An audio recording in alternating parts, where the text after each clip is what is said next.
Okay, the Dr. Pepper rule. The Dr. Pepper rule has to do with decimals and percents. Okay? I call it the Dr. Pepper rule because I know that will make you remember it. What is the abbreviation for Dr. Pepper? DP. DP. Okay? It's never the other way around. You don't hear it called PD. Dr. Pepper is always called DP, right? Everybody knows that. Everybody can remember that. Okay? We use this when we're converting between decimals and percents. Anytime you're changing between decimals and percents, you can use this to help you remember. You think of Dr. Pepper. Okay? So go to the inside page. I'm going to show you how it works. When you're converting from decimals to percents, these all started with decimals, yes? You start with whichever one you're starting under. Since we're starting with decimals, we're going to start under decimals and we're going to draw an arrow towards the percents. Which direction here did our arrow point? To the right. So for decimals to percents, we're moving to the right.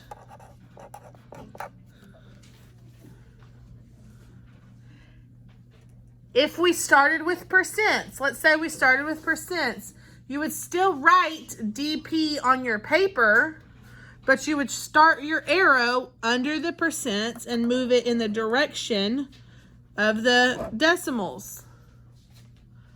That arrow would be moving which direction? Left. To the left.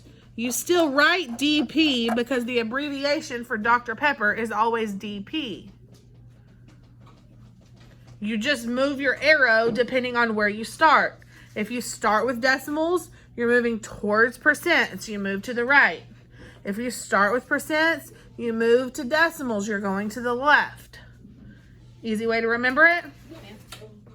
How many letters are there in DP?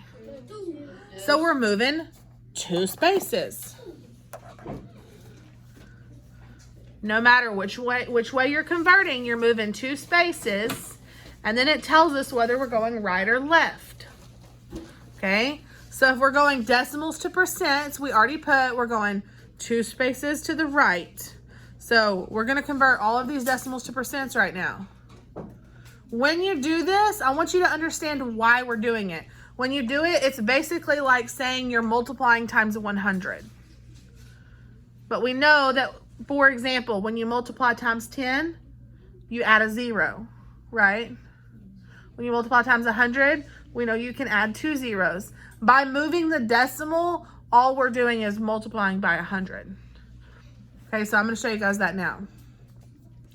Decimal 36. So we're going to take that decimal, we're moving it 2 places to the right to make it a percent. Well, 36 decimal is just 36 wholes, right? So then we make it 36%. We can stick our percent sign on it. Super easy, yes? Decimal 59. So we're going to take that decimal and pull it 2 places to the right again. So what's my percent? 59%.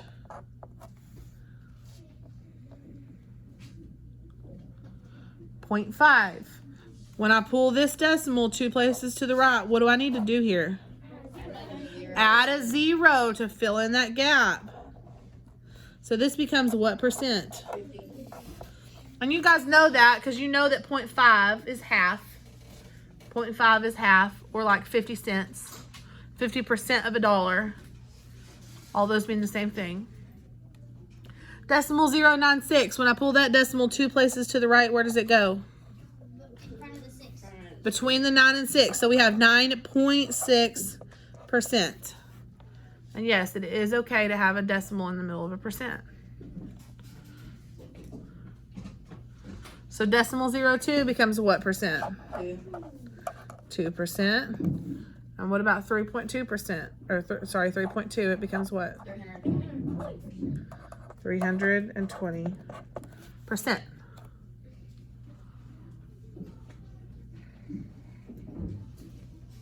So when we start with a percent, we're taking it back to a decimal. We're gonna move the decimal 2 places now to the left. This would be the same thing as dividing by 100, but moving that decimal is so much easier, so we're gonna do that instead. Okay, so 94%. If there's no decimal in here, we know that it's right here at the end. Okay, because that means it's a whole number. Yes, sir. Should we put on each to the right, like multiplying, and to the left, like dividing? Still really blurry. Wait, what do you mean? Should we put like multiplying? No, you don't have to put that. All you have to remember is that you move the decimal to the right or you move the decimal to the left. Okay? So this says convert these percents to decimals. So let's say we didn't have our paper in front of us, so we didn't see this DP. We would go, okay, percents and decimals. So I know that's my Dr. Pepper. So DP. And I'm going from a percent to a decimal, so I'm moving to the left. So we have 94%. We know that that decimal is understood right here by the 4, so we're going to put it and move it back 1, 2 places. So what's my decimal? 0.94. 82%, same thing, move it 2 to the left. 0.82, or decimal 82. What happens when I try to do 9%? You have to add a 0, so it becomes decimal 09. You have to be very careful when you start having to add zeros. Because 0.09 and 0.9 are 2 way different things. 648%, what's that going to be? Very good. We're going to have to split 2 numbers, so we're going to have 6.48. 1% becomes what? 0.01. And 6.5%? 6.5. Move that decimal 2 to the left. We're going to have to add a 0. So decimal 0.65. Very good. Okay, now put that one up and get out your ordering rational numbers paper.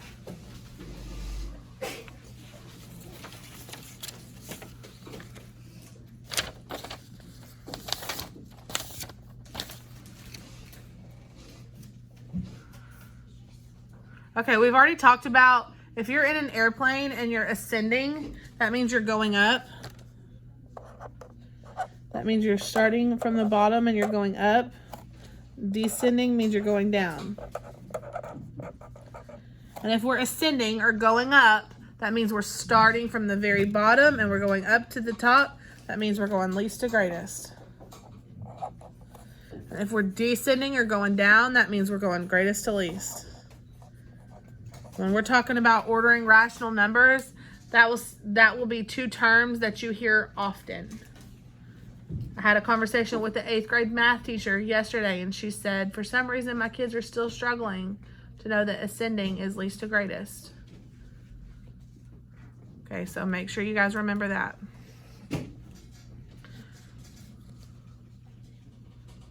Okay. Put these in order from least to greatest. When we are ordering a set of numbers, the easiest thing to do is to convert everything to decimals. You could make them all percents. You could make them all fractions. But if you make them all fractions, then you're going to have to give them the same denominator. Okay? So the easiest thing to do, I usually tell my students, is to convert everything to decimals. So that's what we're going to start. We're going to take all of these numbers and we're going to bring them over here and make them decimals. So 4 2/3. 4 2/3. What was that decimal that I told you to remember yesterday? Did I tell y'all that? 1/3 is always 0.3%. 0.3%. Sorry, 0.3 repeating. 2/3 is always 0.6 repeating. These are the 2 repeating decimals that you will see all of the time in 6th grade. They will appear at least somewhere on your STAR test. Now, if you can't remember them, you can always divide them out, top in, bottom out, and divide them. But if you can remember them, then you don't ever have to worry about it. 1/3 is easy because 1/3. So you just take that 3 and make it 0.3 repeating. 2/3 is just 1/3 doubled.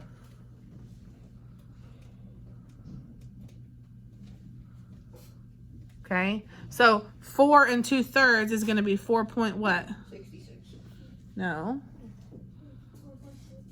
4.6 repeating.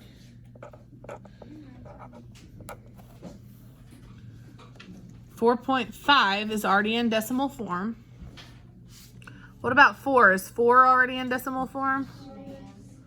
Yes, because it's whole number 4. What about 436%? 4.36. Right, it's a percent, so we can do our Dr. Pepper. And if we're going from a percent to a decimal, we're moving back to the left. So we can move this decimal back 2 places to the left and get 4.36. And we have 4 and 4/5. 4 and 4/5. So we can come over here and convert our 4 and 4/5 to a decimal. Leave off our whole number. And do top inside the house, bottom outside the house. Does 5 go into 4? No, so I need to add what? Decimals and a 0. Does 5 go into 40? How many times? 8 times. 8 times 5 is 40.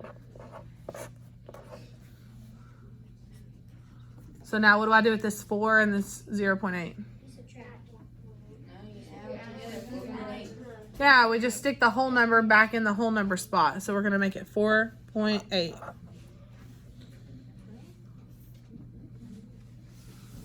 So now we know that 4 and 4/5 is going to become 4.8. So we have everything listed as decimals now. Everything listed as decimals. Now, whenever you go to actually order them, you need to line them up. The reason we do this is to keep you from making little mistakes. Because it's going to happen. One of you is going to think you don't need to, and you're going to get to a question and you're going to say that 4.75 is bigger than 4.8 on accident. Okay? So if you line them up, you don't have to worry about making those silly mistakes. What I mean by line them up is actually draw a line and put all of your decimals on that line. So take our 4.6 repeating, put your decimal on the line, and write it down. 4.6 repeating. Then we have 4.5. Then we have whole number 4. 4.36. And 4.8.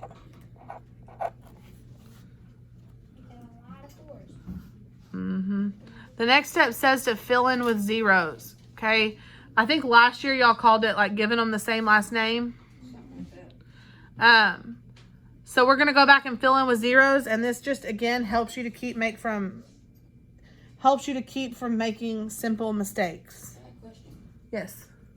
Can't put a 0 behind 4.6, but with the dealing with what we're Okay. Why can't we put a 0 behind 4.6 repeating? repeating, you gotta put a 6 behind it. Right. If we put a 0 behind a repeating decimal, aren't we changing the value of that? It's not repeating it. If the value of this is 4.666666 on and on and on, and we change it to 4.60, that's not the same thing.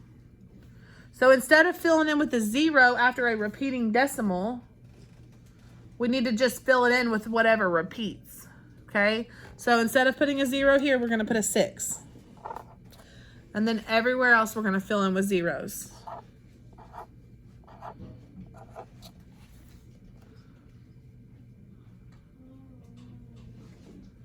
That just kind of makes it a little easier to see. Now we're going to go left to right in order. Were we supposed to order from greatest to least or least to greatest?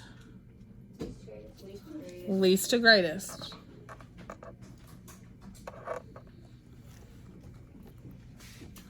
So now we can go back and start looking from least to greatest. Cover everything up except for the far left. Can we tell yet which one is the smallest? 4.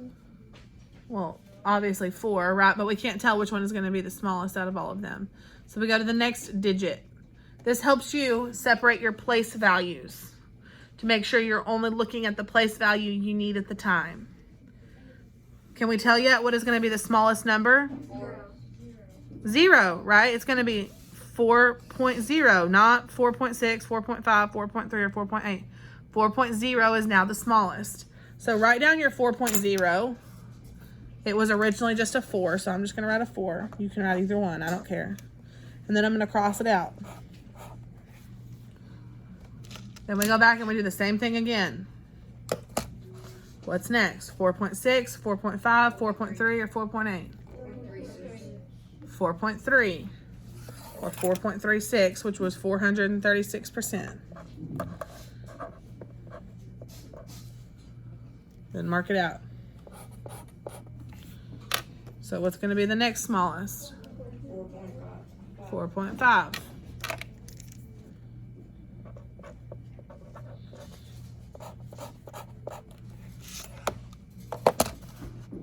What's next? 4.6 or 4.8? 4.6 repeating, which was 4 2/3. And then finally, what comes last? 4.8 or 4 4/5.